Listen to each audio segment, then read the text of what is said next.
Rasulullah sallallahu alaihi wasallam pernah bersabda, "Mana qasad sadaqatun min malin wa ma zadallahu 'abdan bi afwin illa izzan wa ma tawaddu'a ahadun lillahi illa rafa'ahullah." Yang pertama, kata Rasulullah, mana qasad, ma tidaklah nakosot berkurang, sodaqotun sedekah, min malin dari harta. Maksudnya Rasulullah berbicara bahwa harta yang disedekahkan, harta yang diberikan kepada orang tidak akan pernah berkurang, tidak akan pernah susut. Ini ilmu sedekah. Bahwa sodakoh, kata Nabi, yang diberikan kepada siapapun, orang yang butuh atau tidak butuh, tetap kita tidak akan pernah kekurangan. Mungkin secara logika akal ekonomi, uang yang di kantong tadi 1.000 rupiah kita kasih ke orang 500, logika ekonomi mestinya masih sisa 500. Karena apa? Karena 500-nya diberikan orang. Tapi barokah dan anugerah Allah yang diberikan tidak akan pernah berkurang. Karena kalau bahasa Al-Quran begini. Nah, ini rumusnya orang sodako. Agar kita memiliki keyakinan mutlak, tidak ragu. Ini sudah janji Allah dalam Al-Quran. Karena orang Islam ini harus meyakini isi Al-Quran dan harus juga meyakini isi hadisnya Nabi. Dalam Al-Quran dikatakan, masalul ladzina yunfiquna amwalakum fi sabilillah kamasali habba ambatat sab'a sanabila fi kulli sumbulatin mi'atu habba wallahu yudha'ifu liman yasha wallahu wasi'un alim. Ini pada dasarnya, prinsipnya, dasar utama orang bersedekah. Allah menggunakan kalimat ibarat, perumpamaan. Misalnya, masalul ladzina, perumpamaan orang banyak, orang-orang yumfikuna, yang mereka menafkahkan. Siapa? Alladzina, amwalakum, harta-harta mereka, fi sabilillah, di jalan Allah. Ini Allah mengumpamakan orang-orang yang menafkahkan hartanya, orang-orang yang ahli sodako, orang-orang yang senang memberi di jalan Allah, karena Allah, untuk Allah. Kamasali habba, kata Allah. Allah mengumpamakan kamasali habba, seperti satu benih biji, seperti satu biji yang kita tanam, kita pegang satu biji. Ambatat sab'a sanabila, yang menumbuhkan 7 bulir. Kita nanam satu biji ini tumbuh 7 bulir. Tapi tidak cukup ke sana. Fi kulli sumbulatin mi'atu habba, dan tiap-tiap satu bulir ada 100 biji. Nah, ini kita nanam jagung satu, tumbuh 7. Nah, setiap 7, satu ini kan ada 7. Nah, setiap satu bulir dari yang 7 isinya 100. Nah, logika Allah, logika prinsipnya Al-Quran, prinsipnya Islam di sisi Allah. Orang sodako 1 dibalas 7, dikali 100 lagi jadi 700, ditambah dengan kalimat oleh Allah, wallahu yudha'ifu liman yasha, dan Allah melipat gandakan terhadap orang yang dikehendaki. Mungkin niatnya mulia, mungkin maksudnya bagus, ikhlas karena Allah, tidak dipandang siapapun, tidak memandang siapapun, tidak karena siapapun, murni karena Allah.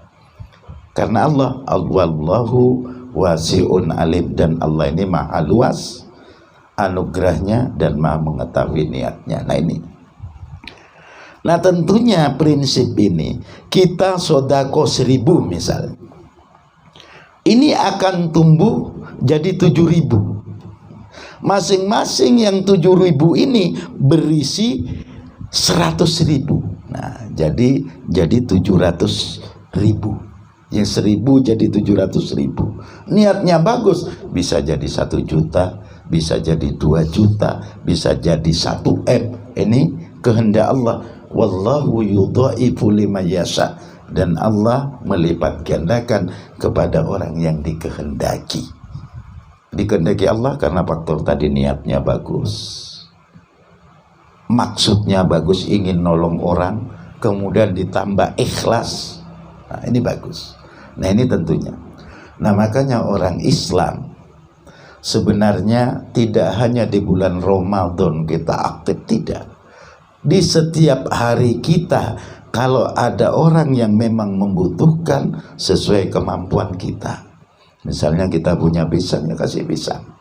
Punya pisang goreng 1, kasih pisang goreng. Jangan pernah menolak. Siapa tahu orang itu ditakdir berhadapan dengan kita agar kita mau sodako.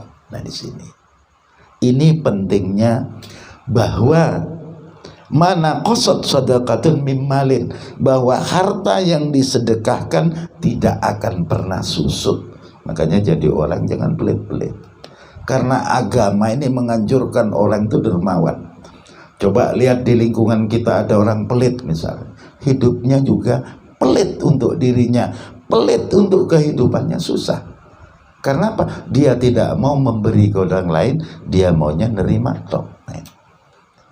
Ini bahasa Al-Quran diperkuat dengan sabda Rasulullah Muhammad sallallahu alaihi wasallam.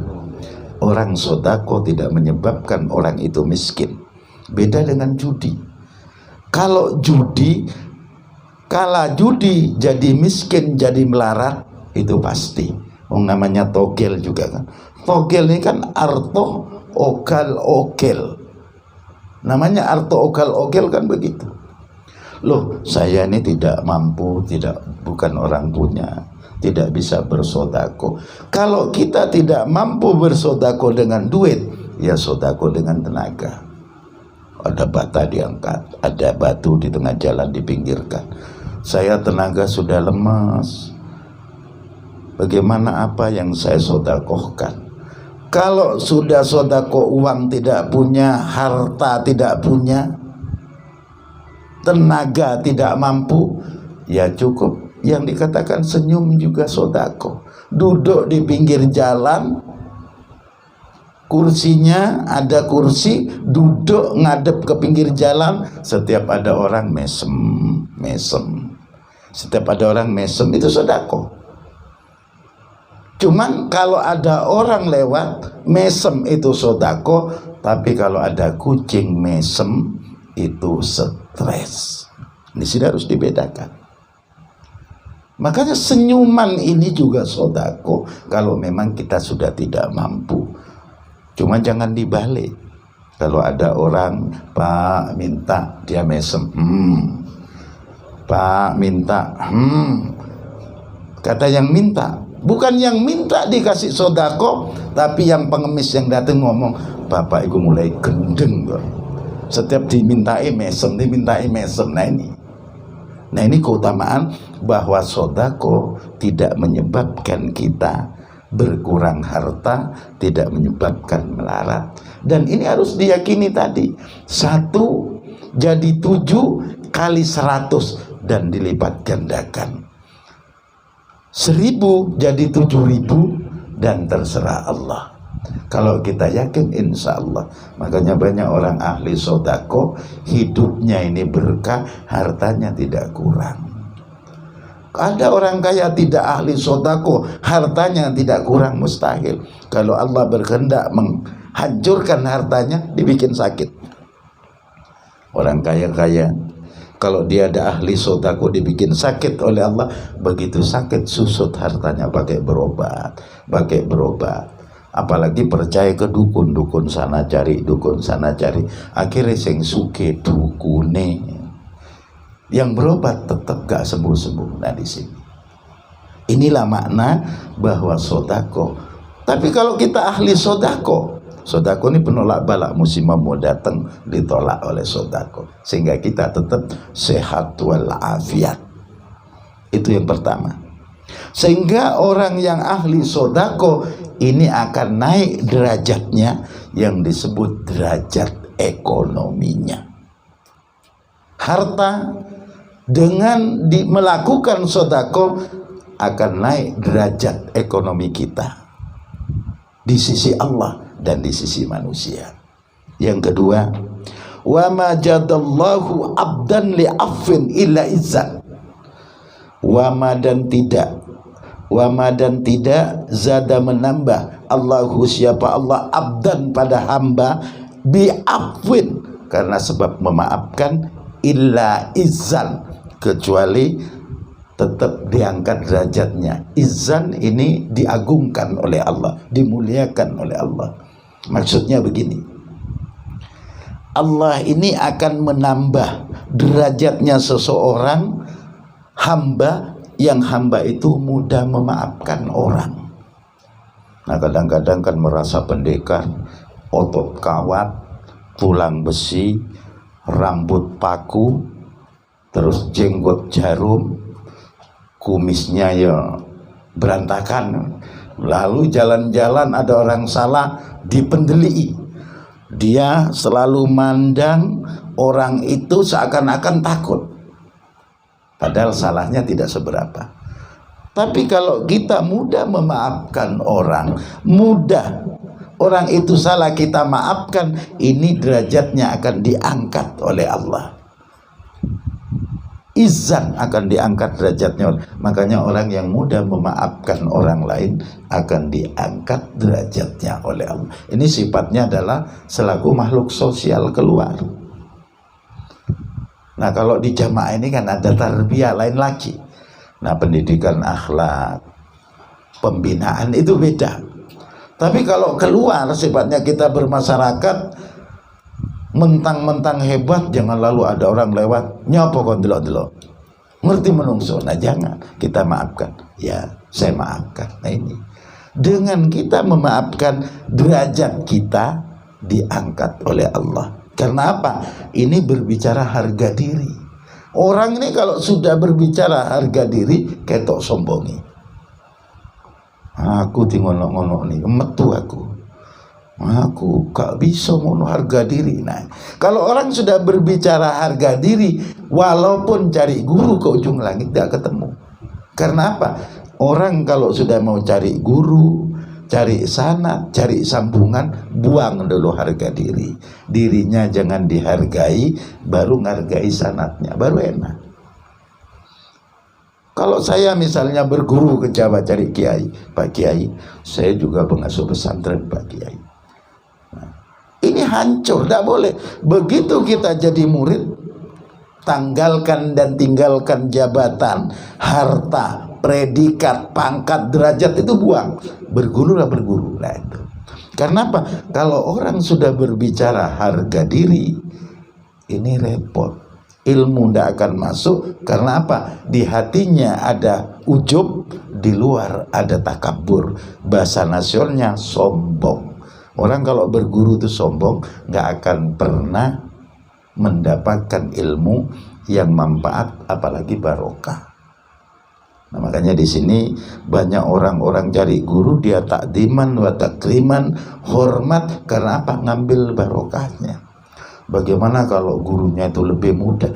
Persoalan orang berguru tidak ada muda, nggak ada tua. Karena apa? Ilmu ini adalah isinya. Tua adalah umur usianya. Ilmunya biar anak-anak, biar remaja. Kalau ilmunya tinggi, dia dianggap tua secara ilmu. Kalau kita tua secara usia tapi tidak punya ilmu, tetap memuliakan yang punya ilmu. Ini adalah aturannya. Karena apa? Allah akan memudahkan, memaafkan. Allah akan mengangkat derajat seseorang kalau dia mau memaafkan kesalahan-kesalahan orang. Nah, timbulnya kesalahan ini kadang-kadang kita merasa ego, sombong. Nah, di sini. Yang ketiga, wa ma tawaddu'a ahadun lillah illa rafa'ahullah. Wa ma dan tidaklah merendah ahadun seseorang lillahi karena Allah illa rafa'ahullah kecuali Allah mengangkat derajatnya. Orang kalau tawadhu secara umum, bukan hanya saat berguru, orang secara umum kalau tawadhu ini akan diangkat oleh Allah derajatnya. Misalnya di muka umum dia nunduk biasa sopan, nunduknya tidak dibikin-bikin, karena malu itu ada dua. Malu yang sifatnya bawaan, ada malu misalnya malu karena iman, ini beda lagi. Al-haya'u minal iman, malu itu adalah bagian dari iman. Yang dimaksud itu begini, sekarang disuruh makan pisang, ambil pisangnya, saya malu, tapi sambil mesem, silakan ambil, malu tapi ngomong. Nah ini malunya bukan malu karena iman, malu karena banyak teman, gengsi karena banyak orang. Nanti kalau malu ini dibawa, kenapa kamu kondak Jumatan? Malu saya, kenapa? Di masjid banyak orang, saya malu mau Jumatan. Nah ini malunya yang tidak boleh. Yang dikatakan malu bagian dari iman adalah tatkala kita tidak Jumatan, kita merasa malu kepada Allah. Kalau kita tidak sholat, kita malu kepada Allah. Ini yang disebut malu bagian daripada iman. Kalau disuruh makan pisang, malu. Itu bukan malu secara iman, tapi memalukan. Itu. Karena apa? Masalah entek telu. Disuruh lagi kan tidak mau. Nah ini harus dibedakan antara malu bawaan dengan malu karena Allah. Sama dengan orang tawadhu. Tawadhu ini maknanya rendah hati. Rendah hati dengan rendah diri beda. Kalau rendah hati karena Allah, ini diangkat derajatnya. Kalau rendah diri, ini berarti pemalu. Kalau dalam bahasa orang rendah diri ini namanya minderwaardigheid komplek. Minder, disuruh keluar, izin ake wong, izin ake wong. Nah ini minder, bukan rendah hati, minder. Nah bedanya antara orang yang rendah hati dengan rendah diri di sini. Makanya orang yang rendah hati, tawadhu, ini diangkat derajatnya oleh Allah. Tapi tawadhu yang bagaimana? Tawadhu yang karena Allah. Nggak ada. Kadang-kadang nunduk kepalanya tapi tersinggung, awas dalam aku disinggung-singgung, dia nundukkan kepala, tidak ngomong, tapi rasa mangkel di dada, rasa emosi di dalam ini berkecamuk. Nah, ini bukan termasuk tawadhu.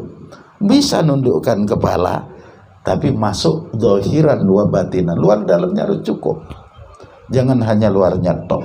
Nah di sini, nah kalau sudah masuk ini yang namanya tawadhu, ini wilayah takwa. Coba takwa kalimatnya kan taqob wau ya, taknya tawadhu, rendah hati. Kalau orang sudah betul-betul tawadhu, rendah hati. Kadang-kadang orang ngomong sudah tinggi-tinggi, dalil. Kalau orang yang ngerti betul paling nunduk diam, ditanyain, apa dalil? Maaf, tidak begitu paham. Ini tawadhu. Enggak langsung begitu tak dalil, rene aku baik dalil, rene. Enggak. Dia tetap tahu diri. Itu tawadhu. Terus kopnya kalau takwa ini qanaah, merasa cukup. Dapat rezeki 1000 cukup, merasa cukup. Dapat 100.000 merasa cukup, dapat 1 juta merasa cukup. Beda dengan kehidupan kita. Saat dapat 1 juta, pois seneng, alhamdulillah, kok jadi celok rene alhamdulillah untuk 1 juta. Begitu besoknya dapat 100.000, sudah lemas, ditanya berapa, bocor 100. Nah ini namanya tidak qanaah, tidak merasa cukup. Karena apa? Dia membahasakan nikmatnya Allah, masih menyampaikan kepada keluh kesahnya kepada orang. Nah qanaah ini merasa cukup. Kemudian takwa ta'qob waw. Waw ini waro.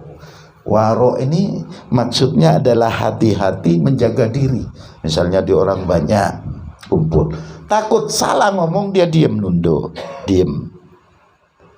Kalau dia dikasih harta, lihat, takut salah, serba takut salah, hati-hati. Ini waro. Wirai, orang Jawa bilang wirangi. Orang wirangi ini satu orang hati-hati. Kalau di orang banyak, dia hati-hati ngomong, takut salah, takut menyebabkan orang tersinggung. Jangan begitu ditanya, kamu paham? Oh, saya sudah 10 kali itu dengar keterangan itu. Sampean bisa, sangat bisa. Nah, dia akan mungkin paling mesem, paling oh iya, oh tidak, iya, tidak. Ini orang yang hati-hati. Makanya disinilah ketemu, kalau orang kumpul bersama, ketemu orang, mana orang benar, mana orang pintar. Kalau kumpul, kalau orang pintar sudah ngecepek. Kadang-kadang dalilnya karepe dhewe kola. Jarene sing rodok bodoh, mulai mau kok Coca-Cola. Nah di sini karena apa? Orang pintar dan orang benar saat kumpul bersama kelihatan. Yang sok pinter, sok bener kelihatan. Karena apa? Wataknya watak bikinan, bukan akhlak sejatinya yang keluar. Makanya disinilah wirangi, kata orang Jawa, atau wara. Bala dalam agama ini dibutuhkan supaya kita hati-hati. Waunya kalau takwa. Baru ya. Ya dalam takwanya artinya yakin. Yakin kepada Allah. Nah kalau sudah tadi takwa, ta'qob wawiyah, tawaduk, qona'ah, waro, yakin. Nah ini akan sempurna. Inilah intinya ke dalam orang takwa itu demikian. Syariatnya menjalankan perintah Allah, menjauhi larangan Allah. Bagaimana akan menjalankan perintah kalau larangannya ditabrak? Tentunya tidak bisa. Makanya kita berupaya pelan-pelan agar ibadah kita mantap, agar ibadah kita senantiasa diterima oleh Allah. Kalau kita tidak bisa berbuat baik, yang penting jangan kita melakukan maksiat. Kalau kita mau berbuat maksiat, ingatlah perbuatan baik. Jadinya imbang. Nah tentunya hal tiga tadi, yang satu mengantarkan kepada derajat ekonomi, yang kedua mengantarkan kepada derajat diri kita, yakni mudah memaafkan dan tawaduk. Ini bicara harga diri, berarti mengupas tentang derajat pribadi kita. Tentunya yang tiga ini dari hadis Nabi Sallallahu Alaihi Wasallam, mudah-mudahan bermanfaat dan kita bisa menerapkan dalam kehidupan di dunia ini. Terima kasih. Wassalamualaikum warahmatullahi wabarakatuh.